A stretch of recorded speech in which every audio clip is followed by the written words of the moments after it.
So it's the early 1900s. Harry Houdini is on tour in Canada, the eastern part, in a small province called Nova Scotia. At the end of his performance, he gets the idea of going into the hospital because he realizes that the audience is full, but it's not filled with kids who don't have the opportunity to leave. So he started thinking about the kids that were stuck in a hospital that didn't have the opportunity to leave to come and see his show. And so Houdini packs his bag of tricks and he goes down to the local hospital and he entertains the kids who don't have the opportunity to go and see his theatrical performance. After his show, the doctors offered to take him on a tour of this amazing hospital. And so Houdini politely obliges. He's walking down this long corridor full of doorways, and he comes across this bright red door with a tiny little window. Houdini's curiosity piques, and so he looks inside, and for the first time, Houdini sees a man in a padded room, and this man is wearing some type of contraption that he doesn't recognize. But what Houdini does recognize is that this man is struggling. The doctors see the look of confusion in Houdini's face. They say, Mr. Houdini, this is our newest invention. We call it the straitjacket. It prevents the patient from hurting themselves or the staff, and the straitjacket is impossible to escape from. Well, Houdini, being the greatest escape artist of all time, he takes that second part, it is impossible to escape from, and he uses it as a challenge. He convinces the doctors that day to sell him a straitjacket, and he dedicates the next several months of his life to proving them wrong, to proving that there is, in fact, a way to escape from a straitjacket. And he does. Eventually, Houdini figures this method out. He gets locked up by members of the audience, and he would stand in the middle of the stage, and his assistants would come, and they'd prop up a little screen in the middle of the stage. Now, the role of the screen was to protect the secret of how Houdini was making his escape. The audience could still see on either side of the screen, so they knew that someone wasn't just walking in to let him out. But Houdini would stand behind that screen. Sometimes it would take him about 45 minutes to escape. Imagine that from your view. You've paid your hard-earned money to see the great Harry Houdini, and for 45 minutes you just stare at the back of a screen. But these were back before the days of Snapchat and Instagram, and so audiences had pretty long attention spans, but I digress. So Houdini, he's making his escape. He's in the middle of the stage. He loses track where in the stage he is. He gets too close to that screen, and he knocks it down. He's wearing a straitjacket. If you've never seen a straitjacket before, the arm sleeves are kind of sewn shut, so you don't have use of your fingers, so you can't access those. Essentially, what I'm trying to say is that Houdini could not lift that screen back upright. So, outcome is two assistants. But as his assistants grab onto the screen to put it upright, the audience does not like this one bit. They started to boo and they started to hiss. This was back, again, days of long attention spans and back in the days where audiences would boo and they'd hiss. But the audiences would also start yelling things. They'd yell things like, "You knocked it down. You have to leave it down." Live, in front of a sold-out theater full of people in real time, Houdini has a decision to make.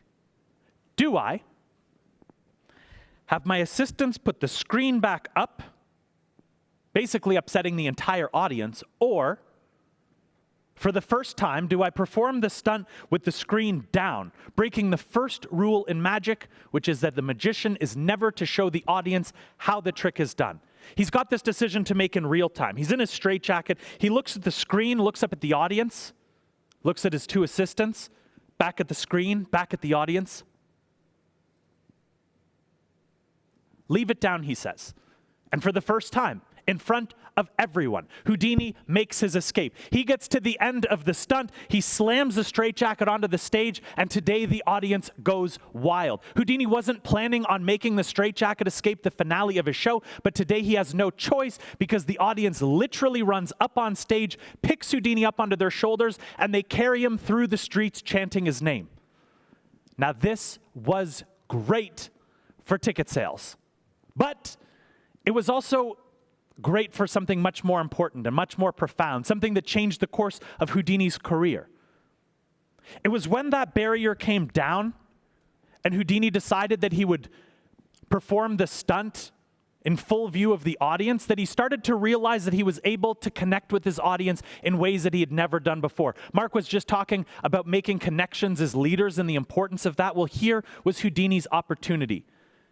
Much like today, back in those days, in the early 1900s, people were dealing with a lot. Now, Houdini, one of the reasons he decided to use that screen, that barrier, was because he didn't think that audiences would know what it was like to wear a straitjacket. And granted, in many cases, he was right.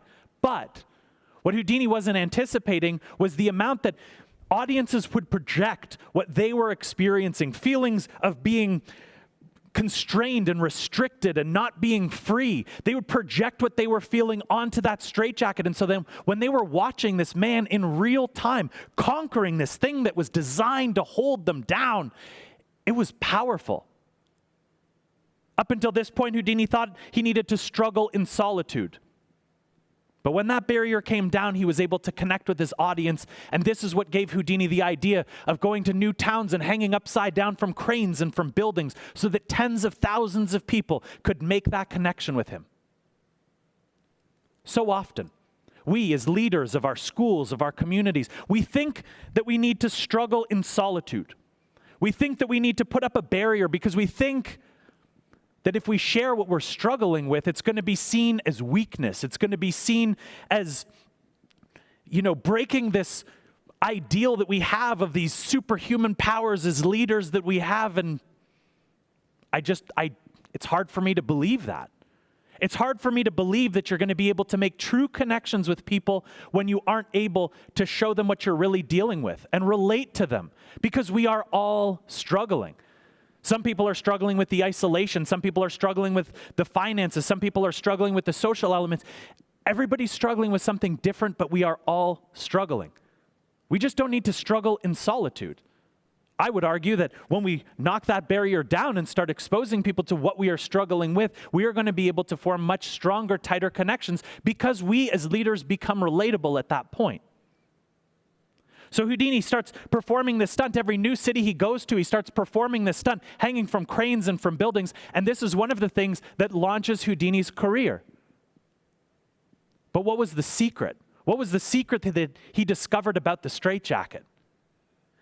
The other interesting thing that I love about studying Houdini and the story of the history of the straitjacket escape was that Houdini used the reason that the straitjacket was so restrictive against the straitjacket in order to conquer it. What the doctors told him when they sold him the straitjacket was that oftentimes patients would give up on escaping from the straitjacket before they even started trying because there were too many steps involved in order to gain freedom. And so they would give up before they started trying. Houdini used that against the straitjacket. He knew that if he broke it down into a bunch of small steps, that was the key to freedom. I figured I would end my performance tonight, wherever you are, by not only showing you the straitjacket escape, but teaching you my personal method from escaping from a straitjacket, which for some of you, depending on how long lockdowns go and everything, may come in handy for you someday. I'm not here to judge, but what I will say is that this is a real straitjacket. It's made of solid canvas, reinforced seams, and solid metal buckles. Now, after Houdini started performing the straitjacket escape hanging upside down, there was one performance in which Houdini nearly got stuck, and it took him so long to escape that by the time he was finally free, about half the audience had left. And so he vowed to never let that happen again. What he would do is this. Instead of sewing the arm strap into the sleeve using reinforced seams like this one, Houdini would make a secret incision, and he'd run that buckle inside where he'd connect it to a metal ring. Now, as Houdini's being locked up, all he has to do is pull on those metal rings, and once he's done being locked up, if he simply lets go, it gives him extra slack, making his escape easier. What other magicians and escape artists will do today is they will cut their armhole extra deep, which allows the magician or escape artist extra room to maneuver their arms in and out of the straitjacket, once again making the escape easier and limiting the exposure to dislocating shoulders in order to gain freedom. So I'm going to invite my dear friend Ian up to come help get me locked up into the straitjacket. I'll explain a few things about it. If I could get you to please hang on to that side, Ian, that would be great. And that side over there, perfect. Now Ian's been instructed as to how to lock the straitjacket up. Do you remember the instructions? Good. Perfect. Actually, I'm just going to take off my glasses. We're just going to do a little shimmy over here. Perfect. So this being a real straitjacket, I should point a couple things out about it. Firstly, it is often necessary for me to dislocate at least one of my shoulders in order to gain freedom. Pop it right out of its socket. Now, the reason I'm telling you this is usually there are people in the audience who are squeamish. Now, I've actually had audience members pass out from watching the straitjacket escape, as sometimes you can see it happen. Sometimes, especially with the microphone, you can hear it happen. Believe me, I can always feel it when it happens. So what I'm trying to say is if you are squeamish, you may want to turn away for the first few steps. But for those of you who really just want to see the magician get hurt, now's your opportunity. This thing has put me in the hospital several times before, not only with dislocated shoulders, but I've broken my ribs, I've fractured my sternum.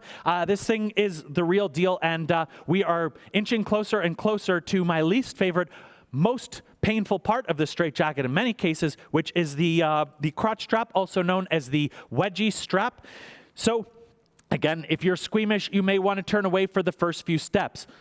And Ian is making his way. He's doing a really secure job. I wonder if he's got a side bet on with Stu as to whether or not he can do this up so tightly that I'm not going to be able to escape. And just to make this a little less awkward for you, Ian, I will try to pass that back to you. Yeah, no, you don't want to pull that one too hard, buddy. Yeah, it's not like starting up a lawnmower. You don't really want to pull that one. Not up. That's, yeah. Did you hear how my voice literally jumped up an octave? That means you've gone too far. But... yeah. Wow. That's not up, Ian. Oh, my.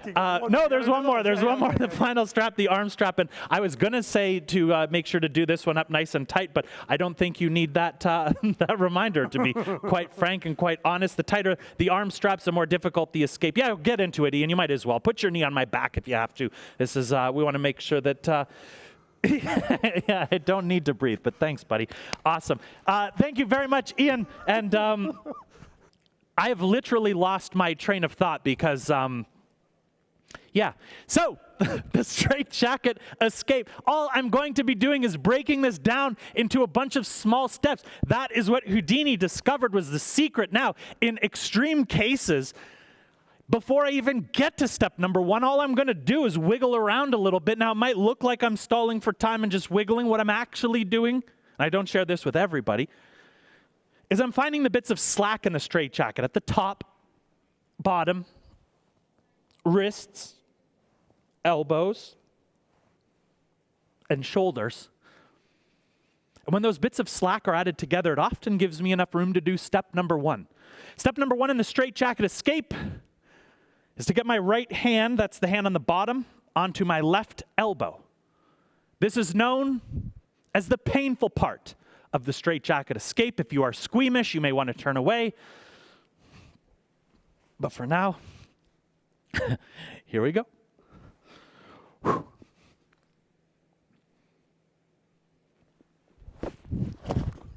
Oh, I didn't go far enough. Which means I'm going to need to do that again. I apologize for that. If you've got letters complaining, you can address them to Ian Tyson. Here we go. Yeah. Oh, that, my friends, is step number one. See, we are just simply going to break this down. Things that are designed to be impossible, not so much. That's step number one. Step number two in the straitjacket escape is to get my right hand onto my left shoulder. Now, the problem here is that as soon as you get your right hand onto your left elbow, all of the slack that you had to work with from the very beginning is now gone. Now, what Houdini discovered is if you dislocate your left shoulder, it will give you a little bit of extra slack. His method for this would be to jump up off of his feet. Instead of landing on his feet, he would land on his left elbow, which would force the left shoulder completely up and out of socket. It looks like this.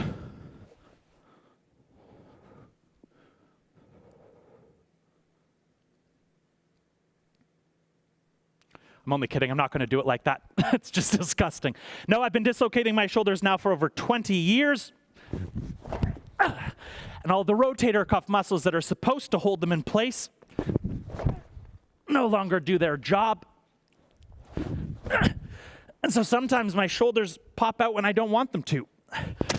If I sneeze really hard, which is bad news during allergy season, but great news when I'm on step number 2, which is right now. Yeah. That, my friends, is step number 2. Step number 3 in the straitjacket escape is to squeeze my big head through that little hole. Now, I should point out that every time I reach my arms up, a certain strap tends to go with it, which at this point makes my job a lot less comfortable, and depending on the camera angle that is selected, makes the view for you at home a lot less comfortable. I apologize for that. Here we go. Step 3, straitjacket escape.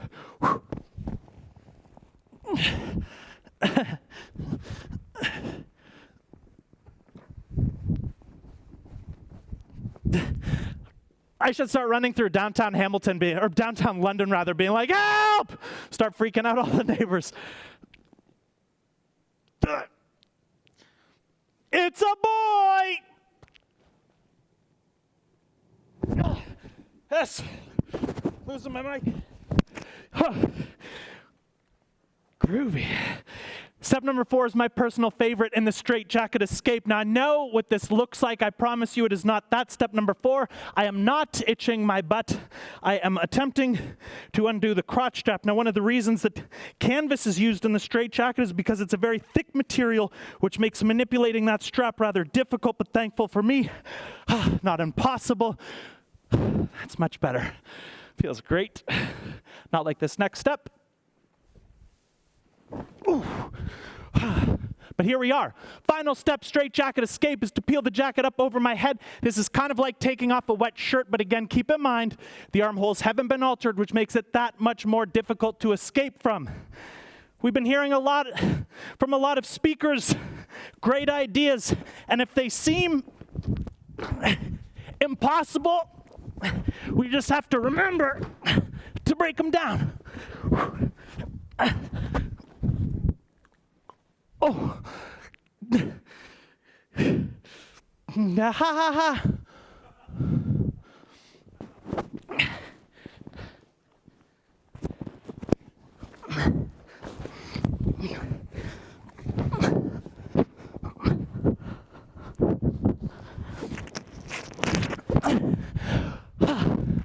The straitjacket escape. Thank you. Not so impossible. I did everything I wanted to do. Seems like impossible task came out. I introduced the history of the straitjacket. I told you what I think might apply to you and your lives out of that. Got locked in the straitjacket, escaped from the straitjacket. All I did was break it down.